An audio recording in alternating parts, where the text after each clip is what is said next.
उत्तर प्रदेश माध्यमिक शिक्षा परिषद की हाई स्कूल और इंटरमीडिएट की बोर्ड परीक्षाएं 18 फरवरी से गाजियाबाद में शुरू हो रही हैं। जिले के 64 परीक्षा केंद्रों पर ये परीक्षाएं आयोजित की जाएंगी। इस बार कुल 53,888 छात्र छात्राएं शामिल होंगे। इसमें 10वीं के 28,574 और 12वीं के 25,314 छात्र छात्राएं शामिल हैं। परीक्षा 2 पालियों में आयोजित की जाएगी। पहली पाली सुबह 8:30 बजे से 11:45 पर और दूसरी 2:30 बजे से 5:15 तक चलेगी। परीक्षा को नकल मुक्त और पारदर्शी बनाने के लिए प्रशासन ने कड़े कदम उठाए हैं। जिले को 5 जोनों में बांटा गया है। प्रत्येक जोन में जोनल मजिस्ट्रेट लगातार निरीक्षण करेंगे। 12 सेक्टर मजिस्ट्रेट और सभी 64 केंद्रों पर स्टैटिक मजिस्ट्रेट तैनात किए गए हैं। डीएम रविंद्र कुमार ने बताया कि नकल बर्दाश्त नहीं की जाएगी और किसी भी केंद्र पर ऐसा करते पकड़े जाने पर केंद्र प्रभारी के खिलाफ सख्त कार्रवाई होगी। सभी परीक्षा केंद्रों पर सीसीटीवी कैमरे लगाए गए हैं। प्रश्न पत्र स्ट्रांग रूम में सुरक्षित रखे गए हैं। परीक्षा केंद्रों के आसपास डिजिटल डिवाइस पर पूरी तरह प्रतिबंध रहेगा। छात्रों के मोबाइल सुरक्षित रखने के लिए क्लॉक रूम की व्यवस्था की गई है।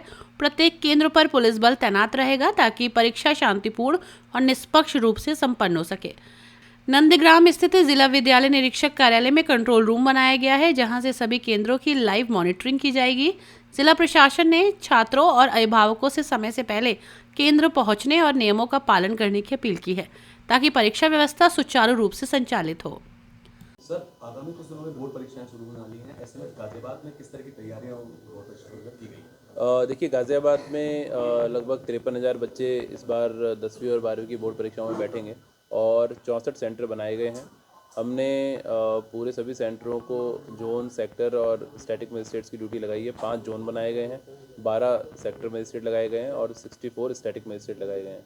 पूरी तरह परीक्षा नकल विहीन हो और मानकों के अनुरूप हो, इस बात का विशेष ध्यान रखा गया है। विगत दिनों में मैंने भी सभी केंद्र प्रभारी, स्टैटिक मजिस्ट्रेट और सेक्टर मजिस्ट्रेट के साथ में डिटेल में कविनगर रामलीला ग्राउंड में बैठक की थी और बहुत विस्तार से जो इसमें माध्यमिक शिक्षा विभाग की गाइडलाइन है उसके बारे में प्रशिक्षण भी दिया था और प्रत्येक जो हमारे मजिस्ट्रेट वहाँ लगेंगे उन सभी को बताया, केंद्र प्रभारियों को विशेष रूप से बताया कि नकल विहीन परीक्षा सुनिश्चित की जाए। किसी भी सेंटर पर अगर नकल कराता हुआ कोई भी व्यक्ति पाया गया तो केंद्र प्रभारी की जिम्मेदारी तय होगी।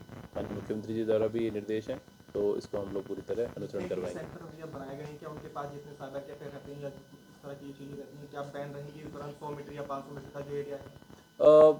साइबर कैफ़े बैन करने का तो नियम नहीं है, बस कोई वहाँ पे बच्चे डिजिटल डिवाइस ना लेकर जाएं और मोबाइल ना लेकर जाएं, तो उसके लिए क्लॉक रूम और उसमें चेकिंग की व्यवस्था पूरी तरह रहेगी और एंड टू एंड हम लोग सिक्योरिटी भी पूरी तरह मेंटेन करेंगे। जितने हमारे जो स्ट्रांग रूम है जहाँ पे प्रश्न पत्र हमारे आ गए हैं वहाँ पे सभी जगह सीसीटीवी कैमरा लगाए गए हैं। कंट्रोल रूम भी बना लिया गया है और कंट्रोल रूम के माध्यम से लगातार इसकी मॉनिटरिंग की जाएगी। जैसे आपने पूर्व में बताया कि नकल विहीन परीक्षा कराई जाएगी और खुद मुख्यमंत्री नकल विहीन परीक्षा होनी चाहिए, तो जो सीसीटीवी कैमरा से क्या उनको लेकर कोई अलग से भी कोई प्रत्येक जो हमारे 64 सेंटर्स हैं सभी जगह हम लोगों ने सीसीटीवी कैमराज लगाए हैं, उसके माध्यम से भी निश्चित रूप से हम लोग मॉनिटरिंग करेंगे और वहाँ पे जो स्टैटिक मजिस्ट्रेट है, सेक्टर मजिस्ट्रेट है, उनको भी निर्देशित किया गया है कि केवल प्रश्न पत्र पहुँचाना और उत्तर पुस्तिकाएँ प्राप्त करना उनकी जिम्मेदारी नहीं है। वहाँ पे जो कक्ष निरीक्षक हैं वो पूरी शुचिता के साथ में अपनी ड्यूटी संपन्न करें, उसको भी मॉनिटरिंग करना उनका काम है, इसको भी हम लोग सुनिश्चित करेंगे। अपनी राय हमें कमेंट बॉक्स में ज़रूर दें। ऐसे ही लेटेस्ट अपडेट्स के लिए हमारे चैनल रॉयल बुलेटिन को लाइक, शेयर और सब्सक्राइब करना ना भूलें।